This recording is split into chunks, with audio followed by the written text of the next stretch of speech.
ముందు ఈ వీడియో చూద్దాం, తర్వాత దీని కమెంట్స్ ఎటు వచ్చి చూద్దాం. ఓకే ఓకే, ఇప్పుడు ఏం చేయాలి? ఈ చిట్టిల నుంచి ఒక చిట్టి తీయాలి, అంతేగా? Golden hand. మీ ఫ్రెండ్ లైఫ్ సెటిల్ అయిపోయినట్టే.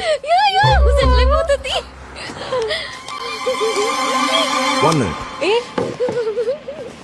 ఇప్పుడు కమెంట్స్ చూద్దాం. చెర్రీ, తొర్రి, ఆరెంజ్, రసన, రామ్ చరణ్, వాంగ్ చరణ్, ఆరెంజ్, నారెంజ్ కాయ, game changer, face changer, orange, drainage, ఇది చాలా దారుణం, ఆరెంజ్, ఆర్ఎస్, పర్లేదు, రచ్చ, ఉచ్చ, కమెంట్స్ అన్ని డైమండ్స్. ఎస్, ఎవడు, తోడు, తుఫాన్, కాదు టేబుల్ ఫ్యాన్, ఇది చిరుత, ఉడత, డైమండ్స్, ఒక్కొక్క కమెంట్ డైమండ్స్.